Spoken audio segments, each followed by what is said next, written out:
Bismillahirrahmanirrahim. Assalamualaikum warahmatullahi wabarakatuh. Ya teman-teman sekalian, hari ini kita akan belajar tentang imunologi. Untuk temanya adalah hipersensitivitas dan alergi. Oke, baik. Sebelumnya saya mohon maaf karena niatnya akan ada Kimit, akan tetapi waktunya belum memungkinkan dan harus geser kelas A juga ya. Oke, jadi kita sekarang belajar tentang ketika sistem imun tubuh yang harusnya merespon terhadap suatu patogen itu meresponnya dengan tidak normal. Tidak normal itu ada dua, yaitu dia tidak bisa merespon, atau kalau yang hipersensitivitas, sudah dari katanya hipersensitivitas, itu adalah responnya itu berlebihan. Nah, kita sebut dengan when the immune response is too much and causing our own tissue damage. Jadi ketika respon yang berlebihan itu terjadi, maka hasil efek sampingnya adalah ternyata tubuh kita lah yang terserang atau mengalami dampak yang negatif seperti itu. Itulah yang disebut dengan hipersensitivitas. Oke, ini pengantar kemarin yang belum sempat kita bahas, yaitu beberapa penyakit autoimun yang diakibatkan oleh adanya sistem self tolerance yang tidak terjadi dengan baik, sehingga tubuh kita itu akan menyerang antigen asli yang ada di dalam tubuh kita. Oleh karena itu penyakit ini disebut dengan autoimun. Oke, nanti kita akan bahas di bagian penyakit-penyakit secara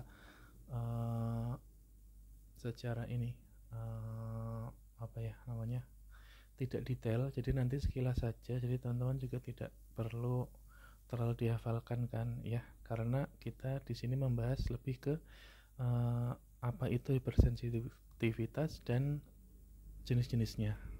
Nanti untuk contoh-contoh penyakitnya itu hanya sebagai contoh ya.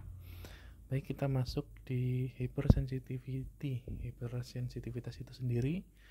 Sudah kita bahas tadi bahwa ketika terjadi exaggerated atau inappropriate immunologic response yang berlebihan, yang tidak pada tempatnya, itu akan menyebabkan respon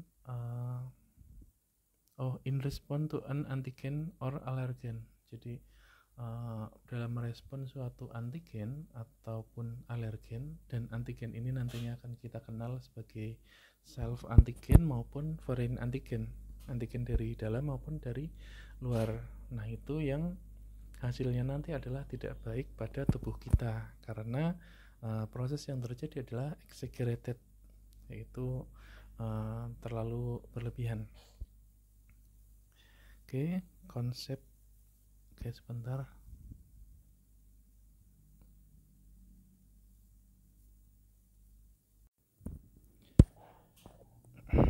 Baik, ini untuk konsep dari hipersensitivitas ya. Ini teman-teman, ini silakan di pause kalau mau dibaca-baca dulu, silakan ya. Saya jelaskan intinya aja langsung di paling bawah. Yaitu intinya sama seperti tadi, ketika suatu imun respon yang adekuat dan dia cukup untuk merespon suatu masalah dalam tubuh, maka kita sebut dengan imun respon yang normal. Akan tetapi ketika imun respon yang terjadi adalah exaggerated tadi atau overreacted, maka sesuatu yang berlebihan itu adalah tidak bagus, dan kita sebut di sini sebagai hipersensitivitas. Nah, ketika terjadi hipersensitivitas, maka akan terjadi problem-problem yang terjadi di dalam tubuh seperti itu. Nah, di sini juga teman-teman bisa baca juga bahwa alergi itu juga merupakan suatu istilah dari hipersensitivitas yang di sini dia disebabkan oleh foreign antigen ya. Oke, ini yang tengah itu, when there is an overreaction to exogenous or non self antigen, itu disebut dengan alergi. Sebaliknya, jika yang bereaksi adalah self antigen, maka disebut dengan autoimmunity. Dan penyebab-penyebabnya itu ada banyak, dari genetik maupun dari trigger dari luar tubuh. Oke, ini konsepnya. Kemudian ini yang akan kita bahas nanti. Jadi hipersensitivitas itu ada 4 macam yang kita kenal, dan keempatnya itu kita beri penomoran dari hipersensitivitas tipe 1, kemudian tipe 2, kemudian tipe 3 dan tipe 4. Nah, di sini ada penyebutannya. Kalau yang tipe 1 itu biasa disebut dengan immediate, ini hypersensitivity. Kemudian yang tipe 2 antibody mediated. Kalau yang tipe 3 immune complex mediated. Yang keempat adalah T-cell mediated. Ya, dari situ teman-teman bisa sedikit tahu arti dan perbedaan dari tipe 1 dan tipe 4 ya. Dari namanya itu sudah membedakan satu sama lain. Nah, sederhananya seperti ini. Ketika teman-teman ada suatu alergen atau patogen atau apapun yang antigen ya masuk ke dalam tubuh, masuk ya, itu kan akan terjadi respon imun, baik yang innate immunity maupun adaptive immunity yang kemarin kita bahas ya. Dari sekian banyak respon imun yang dari awal sampai akhir, dari awal mulai terjadinya makrofag dan sebagainya, kemudian APC yang menghantarkan ke adaptive immunity sampai sel B dan sel T yang nantinya akan memproduksi antibody dan cell mediated immunity gitu kan. Nah, dari keseluruhan proses ini, maka kita ternyata identifikasi terjadi tahapan-tahapan tertentu dari keseluruhan proses ini. Misalkan di sini bagian T-nya ya, T mediated itu ternyata di sini kita sebut dengan hipersensitivitas tipe 4. Kemudian di bagian antibody ini biasa kita sebut dengan tipe 2 dan 3. Tetapi nanti yang membedakan adalah mekanismenya. Kemudian yang tipe 1 juga sama, diperantarai oleh antibody ya, dari sel B yang nantinya akan saya tulis antibody di sini ya, antibody. Ini 1 juga, akan tetapi untuk yang tipe 1 nantinya dia juga akan ada andil dari sel mas.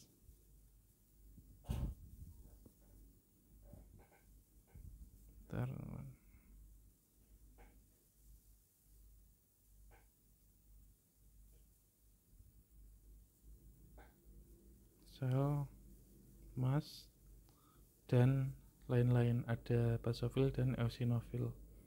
Oke, jadi dari keseluruhan proses ini, respon imun ini ternyata kita bisa mengklasifikasikannya, tentu yang sudah ditemukan ya, karena saya pun belum mengetahui, mungkin saja ke depan akan ada tambahan-tambahan yang kita belum tahu untuk penyakit-penyakit tertentu. Ternyata ada bagian-bagian lain yang mendasari terjadinya hipersensitivitas tersebut.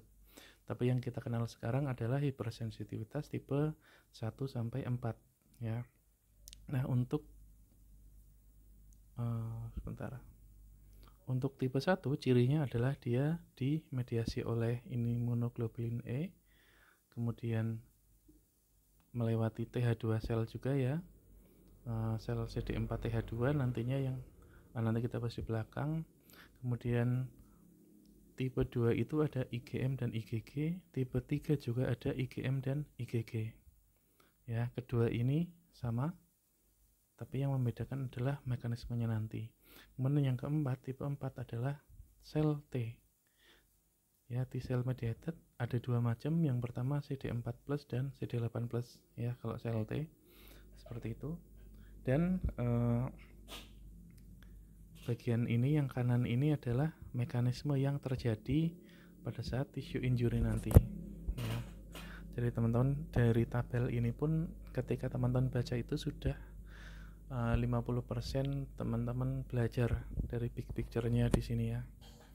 Itu nanti akan ada sel mass di sini yang terdegranulasi, kemudian akan ada yang tipe 2 itu ada opsonisasi, aktivasi komplement dan abnormalitas pada fungsi seluler. Kemudian yang tipe 3 nantinya adalah imun kompleks itu akan terdeposit di bagian tertentu tubuh. Kemudian yang tipe 4 adalah adanya inflamasi yang dimediasi oleh TH1 dan TH17 ya, yang dari CD4. Kemudian ada yang di-kill, dibunuh langsung ya oleh CTL, cytotoxic T limfosit. Nah, ini adalah keseluruhan yang akan kita bahas. Oke, kemudian saya buat juga sederhananya adalah seperti ini ya. Yang akan kita bahas nanti adalah seperti ini. Teman-teman bisa baca dulu ini, di pause juga bisa, inti dari yang akan kita bahas. Nah, untuk mempercepat, nanti teman-teman bisa baca langsung ini ya, di pause. Nanti saya ini dulu. Saya berikan ini dulu ya, teman-teman pause, dibaca dulu silakan. Kalau tipe 1 biasa juga disebut dengan alergi, banyak dikenal di tipe 1 ini ya. Jadi tipe 1 ini nantinya akan dimediasi oleh imunoglobulin E dan TH2. Nah, mekanismenya seperti apa nanti kita bahas. Ini teman-teman baca dulu silakan di sini ya. Di pause aja. Nah, kemudian ini di pause dan dibaca-baca dulu. Oke, silakan. Kemudian ini juga silakan di pause dan dibaca ini dulu. Ini di pause. Kemudian dibaca-baca dulu silakan ya. Ini yang tipe 1. Kemudian yang tipe 2. Tipe 2 ini monggo di pause silakan untuk dibaca-baca. Untuk menghemat waktu, nanti teman-teman saya berikan ininya saja, coret-coretannya. Nanti teman-teman silakan menyelaraskan dengan apa yang ada di sini. Ini yang tipe 2 ya. Bentar saya naikkan lagi biar kelihatan. Nah, ini tipe 2 ya.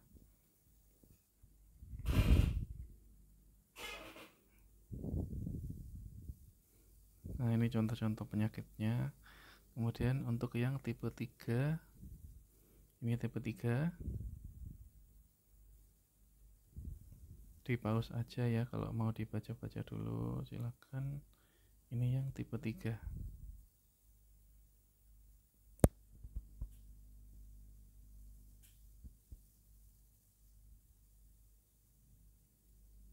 Oke, silakan di pause. Diperhatikan, dicermati.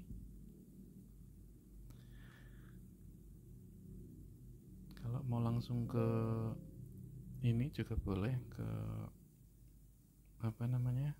yang ingin langsung ke coret-coretan nanti silakan ini di skip, kemudian di next ke bagian pada saat saya memberikan coret-coretan. Ini tipe 4. Jadi sudah akan jelas berbeda antara tipe 1 sampai tipe 4 ya. Yang mirip itu adalah tipe 2 dan 3, tetapi pada mekanismenya itu ada perbedaan. Oke, tipe 1 itu ada perantaraan imunoglobulin E dan sel mass untuk reaksi alergi. Kemudian tipe 2 dan 3 imunoglobulin M dan G, dan tipe 4 T, sel T. Ini tipe 4 ya.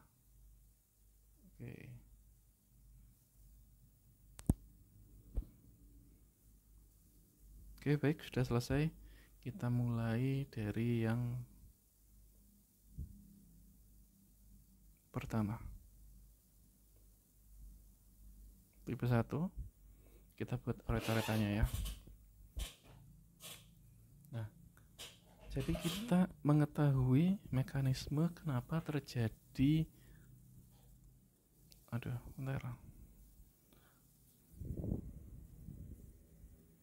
bentar ya teman-teman, ini loading dulu. Kenapa terjadi suatu reaksi alergi seperti itu? Nah, yang memperantarai pada saat proses terjadinya hipersensitivitas tipe 1 ini adalah adanya suatu paparan dari luar. Kita buat tipe 1 dulu ya, nanti kita rangkum di akhir-akhir. Nah, suatu paparan seperti ini ya, paparan. Kemudian ketika dia nantinya akan masuk ke dalam tubuh kita ya, ilustrasinya seperti ini, seperti biasa, nantinya akan dikenali oleh sel imun tubuh. Salah satunya adalah APC ya, atau di sini biasanya kita kenal dengan sel dendritik. APC ini atau apapun, bisa makrofag dan lain-lain, tapi biasanya lebih ke sel dendritik. Nah, sel dendritik ini nantinya akan mengantarkan antigen yang sudah dikenali ya, dengan perantaraan TH2, yang TH2 ini nantinya akan mensekresikan sitokin tertentu ya kepada sel B seperti itu. Nah, sel B yang tadinya dia memproduksi imunoglobulin lain seperti imunoglobulin G, nah di sini akan ada reswitching menjadi plasma sel yang nantinya akan memproduksi imunoglobulin E.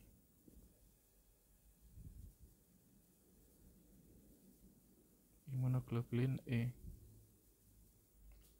Nah, keberadaan imunoglobulin E ini yang semakin banyak jumlahnya, nantinya dia akan berikatan ke permukaan sel mas dan yang lainnya. Di sini kita fokus di sel mas dengan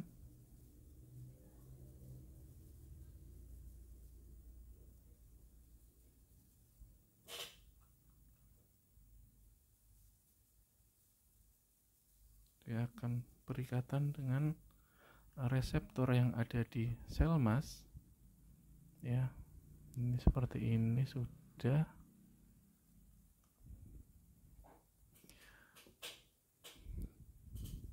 Oke ya, dan sel mas itu memiliki granul-granul ya. Ini kita buat dengan warna kuning. Nah, untuk penempelannya ini, imunoglobulin E ini akan menempel dengan reseptor Fc epsilon yang ada di permukaan sel mas ini. Nah, pada tahap inilah yang kita sebut dengan sensitisasi.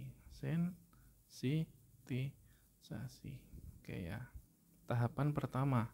Jadi ketika terjadi paparan pertama, maka akan terjadi sensitisasi sel mas. Nah, sel mas yang sudah dalam kondisi siap berjuang ini, kita sebut dengan dia sudah tersensitisasi.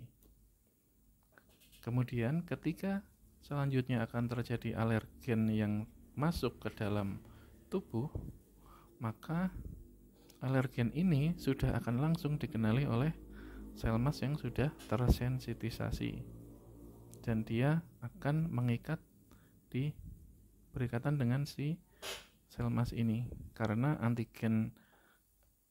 antibodi IgE yang sudah berikatan dengan sel mas ini akan spesifik langsung mengenali antigen yang ada, walaupun antigen tersebut tidak berbahaya ya, seperti contohnya polen itu. Dan ini juga diambil dengan contoh reaksi ini ya, yang terjadi pada alergi serbuk polen, kemudian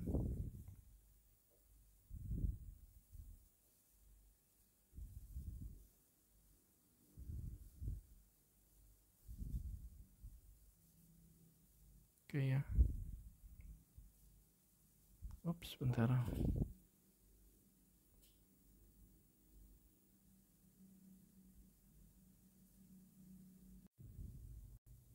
Oke, ternyata ada error. Udahlah, gini aja.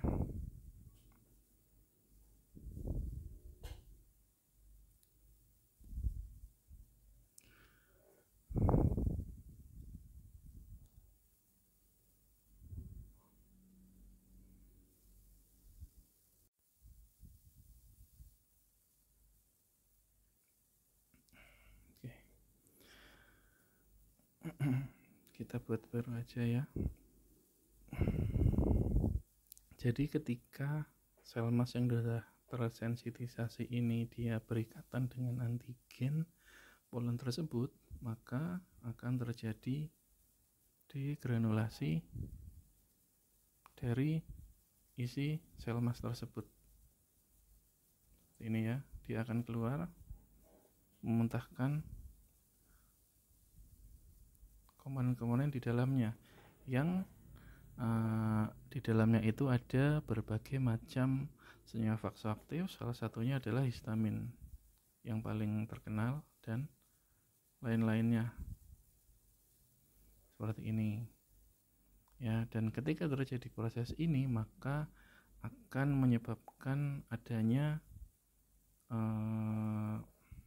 proses-proses lain yang disebabkan oleh vasoaktif di sini yang nantinya berujung pada inflamasi.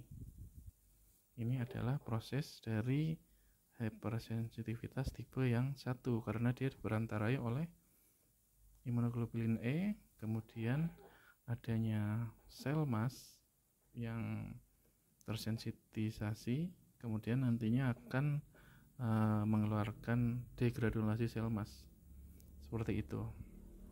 Dan juga nanti akan berefek kepada adanya neutrofil dan eosinofil yang akan memperparah kejadian hipersensitivitas tipe 1 ini. Oke, ini agak error, maaf teman-teman. Jadi kita ini aja ya, kita lanjut ke yang tipe 2. Tipe 2 teman-teman tadi sudah membaca ya, bahwa di situ akan ada antibodi yang dia akan mengalih antigen pada permukaan matrik ekstraseluler atau di bagian luar sel seperti itu. Contohnya kayak gini, misalkan kita punya di peredaran darah, contoh di sini kita lihat ada sel darah merah. Kita langsung ke contohnya aja, sel darah merah ya. Sel darah merah ini memiliki antigen yang khas, kemudian dikenali oleh antibodi, dan antibodi tubuh kita ini nantinya akan mengenali self antigen ini, kemudian dia akan menempel di permukaannya seperti ini ya. Nah, penempelan dari antibodi ini nantinya akan memicu juga penempelan dari komplement yang lebih besar di sini ya, dan komplement ini nantinya juga akan teraktivasi sehingga ada dua kemungkinan akan terjadi C berapa ya, saya lupa, C3 kalau nggak salah ya, C3 atau C5 bagian yang kecil tuh A. Ini nanti tolong dikoreksi lagi ya, bagian ini saya kalau komplement tuh karena banyak nama jadi lupa ya. C5B yang nantinya akan jadi MAC atau akan melisis si membran sel nanti ya, lisis membran sel. Nah, kemudian ini sebagian dari komplement yang nantinya terpisah juga dia akan ada dua macam. Yang pertama dia menyebabkan inflamasi, juga dia akan mengaktifkan dan memandu datangnya leukosit. ke situ. Jadi nanti di sini akan akan penuh dengan leukosit lain yang nantinya akan menyerang si red blood cell ini yang dikira patogen karena keberadaan dari antibodi dan komplement ini karena reaksi yang berantai. Kemudian ini yang pertama ya. Kemudian yang kedua, selain itu juga antibodi ini dia akan memandu makrofag yang nantinya akan mengenali antibodi ini di sini ya, dengan keberadaan Fc reseptor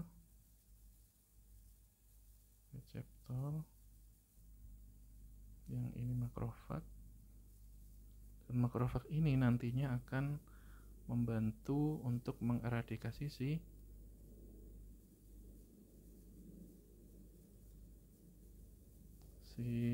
red blood cell ini. Oke, dan selanjutnya juga kan bisa terjadi inflamasi. Oke, ini yang kedua. Dan yang ketiga, ketika antibodi ini bukan di red blood cell ya, kita misalkan di reseptor sel tertentu ya, ini ada reseptornya. Reseptor, ketika terjadi penempelan antibodi, nantinya antibodi ini, reseptor itu kan punya ligan ya, ligan di sini ligan. Normalnya adalah ketika ada suatu ligan, dia harusnya kan mengikat ke reseptor sehingga terjadi signaling seperti itu. Nah, yang terjadi adalah ketika ada antibodi yang dia akan mengganggu adanya ikatan antara ligan dan reseptor ini, maka proses normalitas signaling ini akan terganggu ya, terganggu. Nah, inilah yang akan terjadi di hipersensitivitas tipe 2, 3 hal seperti ini ya. Oke. Dan nanti akan contohnya yang red blood cell ini tadi dikerumuni oleh berbagai leukosit sehingga area sini pun juga nanti akan terjadi inflamasi dan sebagainya, dan terjadilah reaksi-reaksi yang tidak diinginkan. Ini yang tipe 2. Kemudian tipe 3 sebelahnya aja ya, perbedaannya dengan tipe 1 dan tipe 2 bahwa tipe 3 sama ya, kita ibaratkan di sini ada aliran darah.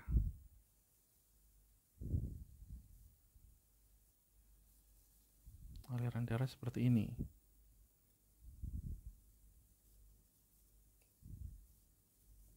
Oke. Dan di aliran darah itu biasanya sudah ada antibodi yang memang dia akan berpatroli atau memang berada dalam kadar tertentu.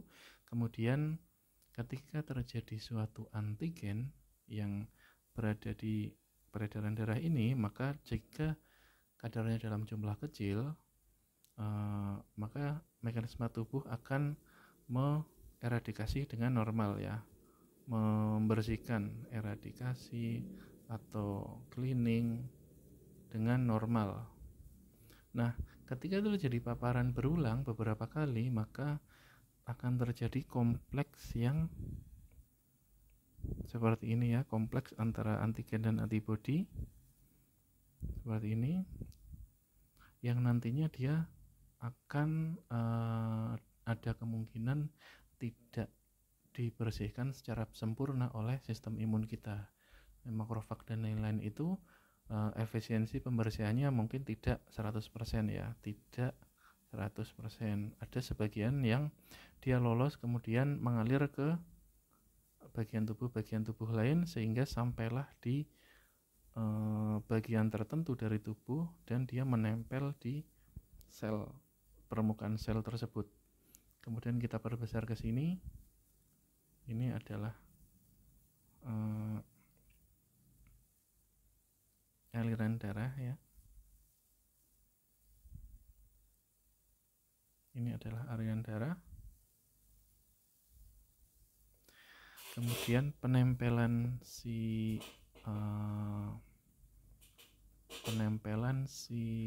ini tadi, taruh yang ini ya, kompleks dari antibodi dan antigen seperti ini ya. Nantinya dia akan dikenali oleh tubuh dan mengaktifkan sistem komplement seperti itu, sama seperti tadi ya, kan ada kompleks seperti ini dengan berbagai bentuknya, kemudian ada komplement yang datang dan mengenali,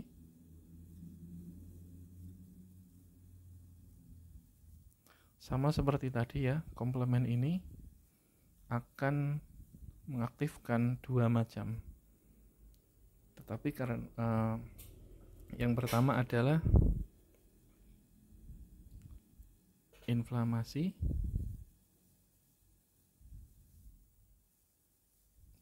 membuat menjadi inflamasi seperti yang kita bahas tadi ya.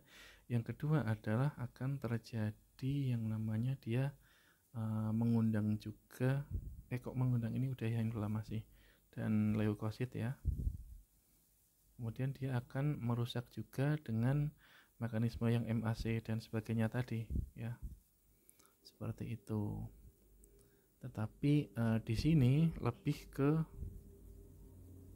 inflamasi dan leukosit ini yang akan memperparah terjadinya hipersensitivitas. Kemudian selain itu dari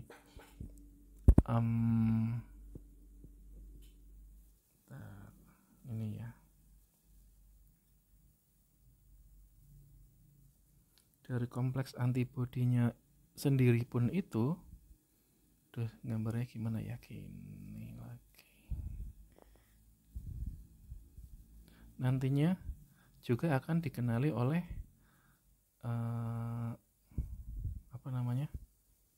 seperti neutrofil dan lain-lain kayak gini ya. Dan bagian yang mengenali antibodi tersebut dari contohnya di sini adalah kalau tipe 3 itu neutrofil ya. Neutrofil ini itu juga Fc reseptor. Nah, bagian inilah yang akan mengenali keberadaan antigen dan dari manakah neutrofil ini berasal, dan berbagai macam nanti ada komponen sistem imun lain dari sini, infiltrasi leukosit ini yang akan mengundang berbagai macam, ada makrofag dan neutrofil gitu dan sebagainya ya, ada NK sel tapi kita tidak bahas secara rinci, tetapi dia nantinya akan menyerang dan mengeradikasi bagian sini. Dan proses terjadinya ini ketika terjadi secara berlebihan maka kita sebut dengan hipersensitivitas tipe 3. Belum tertulis ya, tipe 3. Nah, ini yang terjadi tipe 3. Jadi gambarannya seperti itu. Perbedaannya dari tipe 3 dan tipe 2 adalah jika tipe 3 ini merupakan suatu kompleks antigen dan antibodi ya, yang dia itu jalan-jalan ini karena sudah jadi kompleks, mau dieradikasi tapi belum sempat dibersihkan oleh makrofag, kemudian dia akan menempel di permukaan tertentu yang nantinya akan mengaktifkan serangkaian proses-proses respon untuk mengeradikasi antigen tersebut. Nah, kalau yang tipe 2 perbedaannya adalah dia langsung menempel di permukaan sel. Di sini ya. Saya kasih tanda panah. Yang ini, yang ini, yang ini. Jadi berbeda ya, karena antigen tersebut sudah tersedia di permukaan sel, bukan diikat oleh antibodi kemudian dia akan ngalir kemana-mana gitu, enggak, kayak seperti itu. Dan juga ada gangguan pada sistem tubuh normal ketika antibodi tersebut ganggu proses penempelan ligan ke reseptornya, ataupun nanti kita akan bahas di contoh-contoh penyakitnya. Kemudian yang tipe keempat sederhana saja. Kalau 1, 2, dan 3 kita sudah bahas tadi.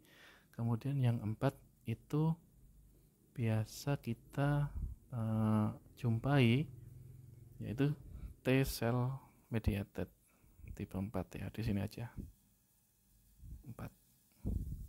Tipe 4 itu singkat aja bahwa ketika terjadi suatu antigen yang dia masuk, kemudian antigen ini akan dikenali oleh APC ya.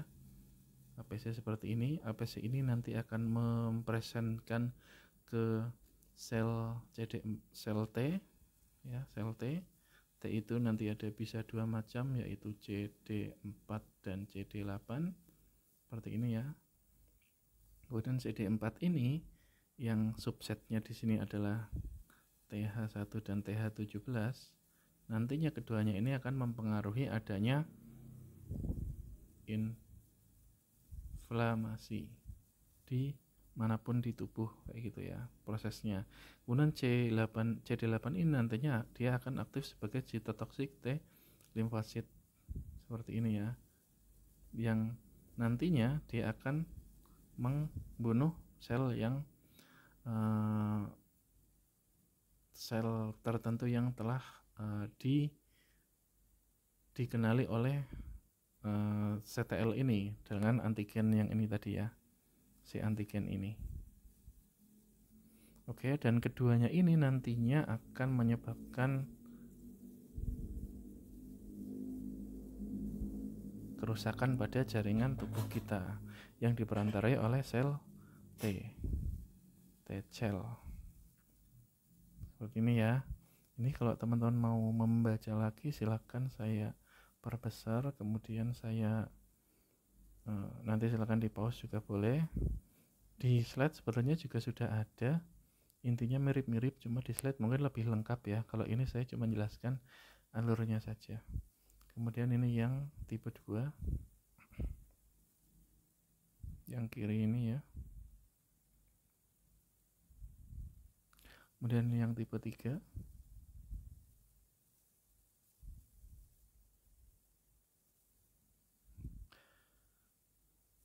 Kemudian yang tipe 4 yang ini.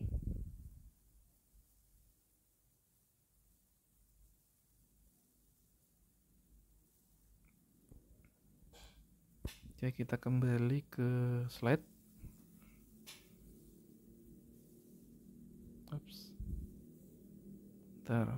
Error.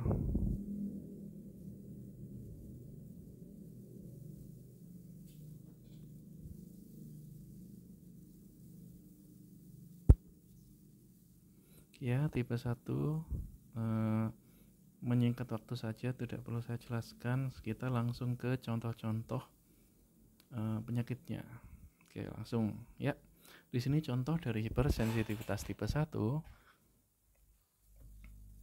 adalah rinitis alergi ya. Ketika teman-teman punya alergi dengan debu atau misalkan hal-hal lain yang menyebabkan peradangan di saluran pernafasan di dalam rongga hidung ya, itu diperantarainya oleh hipersensitivitas tipe 1 imunoglobulin E yang nantinya akan mensensitisasi sel MAS. Oke, ketika terjadi sensitisasi dan nantinya akan ada paparan lanjutan, maka lihat kanan atas itu akan sel MAS itu akan terdegranulasi.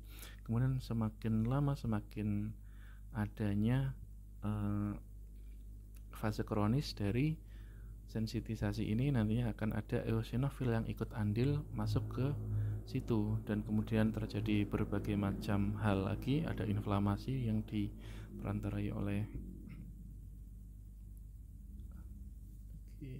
TH2 ini ya, infiltrasi ini ya, leukosit dan lain-lain. Nantinya di situ intinya adalah akan terjadi inflamasi yang menyebabkan daerah tersebut itu mengalami peradangan dan tidak enak disebabkan oleh IgE dan sel MAS tadi.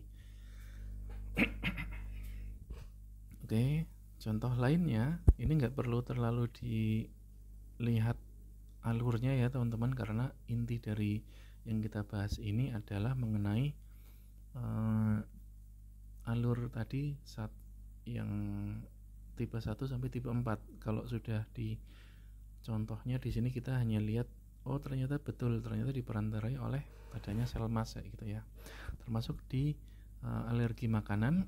Alergi makanan pada awalnya di permukaan usus itu, permukaan di bagian dalam sebalik epitel usus itu nantinya akan ada sel mas yang sudah tersensitisasi, dan nantinya ketika ada alergen yang masuk maka akan terjadi degranulasi yang mengakibatkan inflamasi seperti itu, dan juga diperantarai lanjutan oleh adanya basofil dan eosinofil yang semakin memperparah kejadian alergi makanan.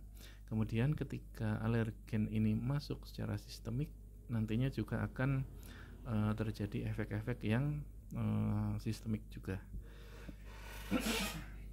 Sebentar, saya minum sebentar.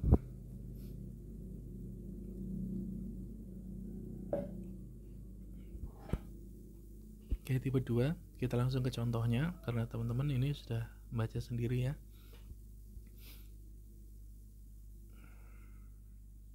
Oke, contohnya adalah hemolytic anemia, yang mana sel darah merah tadi yang kita buat sebagai contoh tadi, dia akan dibuat lisis oleh adanya kompleks IgG dan IgM ini, yang nantinya juga akan mengaktifkan sistem komplement yang dia akan membuat adanya membran attack C6 sampai C9 itu kan yang kanan ini.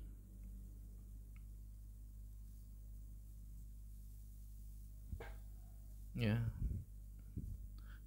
Sehingga keberadaannya nanti akan RBC, red blood cell ini akan hancur sehingga dia tidak bisa berfungsi dengan baik. Seperti itu. Ya. Selain itu juga akan ada di liver, juga dia akan dihancurkan oleh sel-sel imun yang lain. Oke. Ini juga teman-teman bisa lihat mekanismenya. Sebentar, saya perbesar dulu. Sebetulnya nggak terlalu diperhatikan, nggak apa-apa ya, ini hanya contoh saja. Yang jelas teman-teman tahu konsep ininya, penyebab awalnya kayak gitu.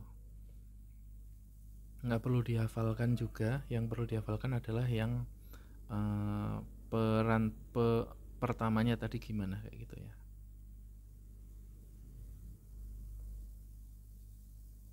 Oke, ini saya kira tipe 1 tadi, maaf. Oke, yang tipe 2 yang ini, yang hipertiroid seperti ini ya. Bahwasanya kalau teman-teman lihat yang ini nggak usah terlalu dilihat, kita fokus di sini saja, bahwa di sini ya penyer tiroid yang dia tugasnya untuk memproduksi adanya hormon tiroid seperti itu. Tetapi produksinya itu nanti akan bergantung dari keberadaan thyroid stimulating hormone peptidanya. Peptida inilah yang dikenali oleh sistem imun kita, yang nantinya secara autoimun tubuh itu akan memproduksi antibodi yang dia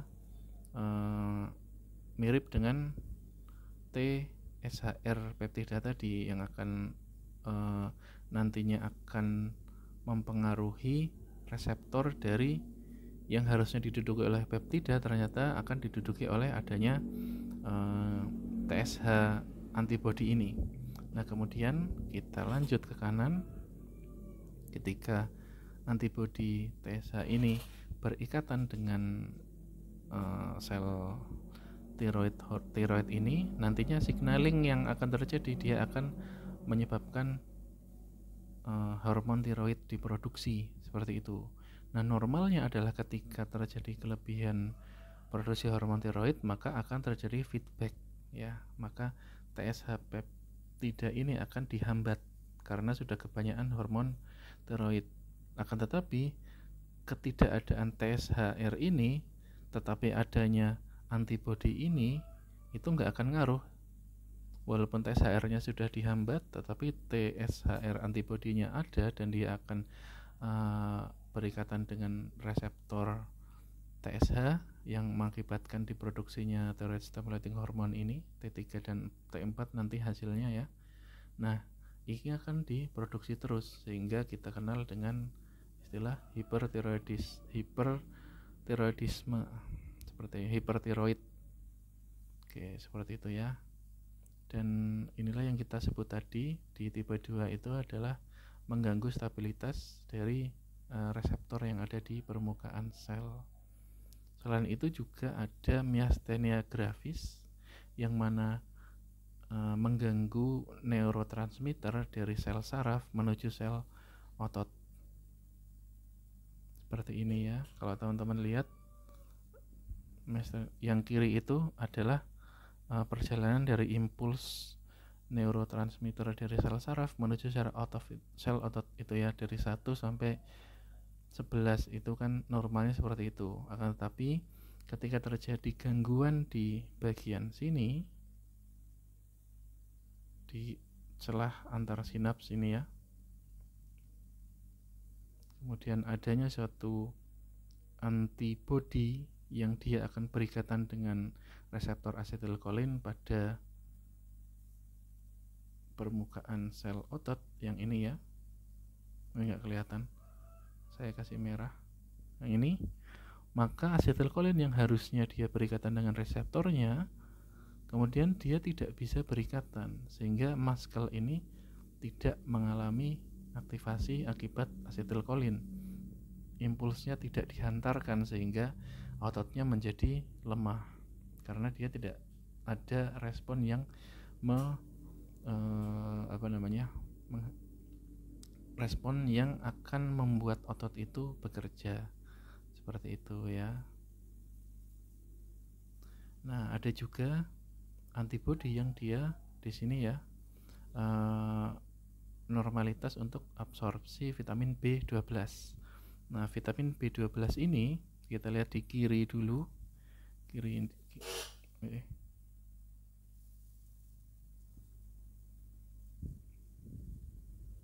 yang kiri ya teman-teman, bahwa ketika sudah sampai lambung hingga nanti usus, B12 itu untuk diabsorpsi dia harus mengikat faktor intrinsik ya, intrinsik faktor yang ini ya, intrinsik faktor, sehingga dengan dia berikatan dengan IF ini nantinya dia akan bisa diabsorpsi. Namun ketika terjadi antibodi yang ini yang kanan, antibodi itu yang dia mengganggu kerja ikatan antara B12 dengan IF yang ini ya, maka B12 ini tidak akan bisa diabsorpsi di usus sehingga dia tidak akan masuk ke peredaran darah, yang mana normalnya ketika terjadi kompleks ini dia akan bisa diabsorpsi ke peredaran darah, sehingga kalau ada autoantibody ini yang kanan yang mengganggu intrinsik faktor berikatan dengan B12, vitamin B12, maka tidak akan ada B12 atau berkurang sangat banyaklah B12 yang akan diabsorpsi. Nah, karena vitamin B12 ini merupakan suatu vitamin yang dibutuhkan untuk pembentukan sel ini darah merah ya, maka ketiadaan vitamin B12 ini maka dia akan menyebabkan kekurangan sel darah merah. Di sini kita sebut dengan pernicious anemia. Oke. Kemudian yang tipe 3 adalah imun kompleks dengan antigen yang dia jalan-jalan di peredaran kemudian transit di suatu tempat sehingga dia bikin masalah di tempat tersebut, kayak gitu ya. Nah, contohnya adalah RA, rheumatoid arthritis. RA ini juga bisa tipe 4 juga, bisa tipe 3 juga, karena nantinya jadi kayak gini ya, nanti dijelaskan di belakang aja. Oke, Jadi sel normal join atau apa ya, sendi normal, maka dia memiliki adanya kartilago dan sebagainya seperti yang kiri ini ya. Kemudian pada suatu ketika adalah si sel imun ini jalan-jalan, kompleks imun tadi nempellah di sini. Kemudian dia akan mengundang berbagai macam leukosit lain ya, kita tadi bahas dengan adanya aktivasi komplement, kemudian nanti akan mengundang leukosit lain kayak gitu kan. Nah, akan semakin banyaklah secara perlahan tapi yang nggak langsung, akan semakin banyaklah sel imun yang masuk ke sini, dan kemudian sel imun inilah yang nantinya akan mengikis bagian sini ya, peradangan, membuat radang dan kemudian mengikis secara pelan-pelan kesehatan dari sendi kita yang kita sebut dengan rheumatoid arthritis, karena RA ini merupakan peradangan yang terjadi di sendi-sendi kita, di mana aja ketika imun kompleks nanti ke sendi manapun ya, seperti ini. Ini adalah contohnya. Nah, yang ini ya, dapat di tangan atau di sendi-sendi kaki karena pengaruh adanya kompleks imun yang dia jalan-jalan tadi dan terdeposit di tempat-tempat tertentu di tubuh kita, seperti itu. Oke. Ini bagian kiri yang healthy joint, yang bagian kanan yang arthritis joint ini ya. Teman-teman bisa lihat perbedaannya bahwa terjadi kerusakan di bagian kanan. Si sistem imun ini akan merusak sel-sel atau jaringan-jaringan yang ada di sendi tersebut dan juga menyebabkan adanya inflamasi. Oke. Ya kayak ada orang kayak tadi ya, jalan-jalan ke suatu tempat, dia berdiam di situ, dia manggil teman-temannya yang tadinya di situ arahnya enak-enak aja, kemudian dia malah bikin rusuh di situ. Nah, ini yang tipe 3. Sama juga dengan lupus ya, sistemik lupus erythematosus ya. Lupus ini juga dipengaruhi oleh tipe 3 hypersensitivity, yaitu keberadaan autoantibody yang dia nantinya jalan-jalan ke seluruh tubuh kayak gitu. Nah, penyebabnya adalah seperti ini. Penyebab dari lupus itu jadi dari genetik sel B sel T yang nantinya dia akan non tolerans terhadap tubuh kita, kemudian adanya paparan kerusakan dan sebagainya yang menyebabkan apoptosis yang berlebihan di dalam tubuh kita. Kita lihat yang kanan ini ya, yang kanan. Nah, kemudian dari apoptosis itu yang banyak, nantinya akan banyaklah sisa-sisa sampah atau hasil-hasil apoptosis yang ada di dalam tubuh kita, yang dikenali oleh adanya antibody kita ya, yang kemudian nantinya akan diproduksi terus antibody kita untuk mengeradikasi si ini nuklear antigen. Biasanya kita kenali dia dengan DNA RNA, seperti itu biasanya ya kalau sistemik lupus. Nah, ketika terjadi proses yang semakin banyak dari lupus ini, maka akan terjadi kerusakan di mana-mana di tubuh kita, seperti yang kita ketahui di gambar yang kiri ini. Untuk lebih menyederhanakan gambar yang kanan, ini ada di Abbas, teman-teman bisa baca sendiri juga, tapi kalau Abbas itu mungkin terlalu detail juga ya, tapi kalau teman-teman yang senang silahkan dibaca. Kalau yang kiri ini teman-teman bisa lihat intinya sama ya, ini akan diproduksi suatu antibodi yang nantinya akan dia berkompleks dengan antigen yang ada di dalam tubuh. Antigen itu nanti adalah hasil-hasil sisa apoptosis yang ada di dalam tubuh kita, yang nantinya dia akan terdeposit ke bagian-bagian tubuh kita sehingga menyebabkan masalah. Pokoknya kompleks ini, si orang ini jalan-jalan kemana nanti dia akan netep di situ, kemudian minta bantuan teman-temannya gitu ya, bikin rame dan cari masalah di situ. Gampangannya kayak gitu analoginya. Kemudian tipe 4 sel T mediated ya. Ini sudah dibaca tadi, silakan. Nah, untuk tipe 4 ini diperantarai oleh sel T, CD4 dan CD8. Nah, untuk rheumatoid arthritis ini selain tipe 3 yang kita sudah bahas tadi, maka juga ada bagian tipe 4-nya. Kenapa? Karena di sini tidak hanya dia disebabkan awalnya oleh imun kompleks dengan antigen tadi ya, antibodi antigen yang dia jalan-jalan ke sendi, tetapi juga setelah itu akan ada sel CD4 yang nantinya akan menyebabkan inflamasi dan sebagainya, turut andil untuk ini membuat kerusakan di situ, seperti itu. Ini ya yang rheumatoid arthritis. Teman-teman nggak usah pusing lihat ini ya, panah-panah kayak gini, tapi konsepnya saja yang apa namanya, yang diperhatikan. Ya, ini CD4 ada di bagian sebelah kaki itu ya, CD4 di situ. Kemudian ada aktivasi sel T menggunakan interleukin 12, itu nggak usah dihafalkan, nggak apa-apa. Ya, karena itu nanti teman-teman bisa buka catatan sendiri, dan juga banyak sekali ragamnya di tubuh kita. Jadi kita apa ya, interleukin itu akan lebih baik dibaca saja, kalau dihafalkan teman-teman nanti kasihan. Oke, kemudian yang selanjutnya adalah adanya kerusakan pada pankreas kita ya, yang disebabkan oleh keberadaan CD4 dan CD8 ini.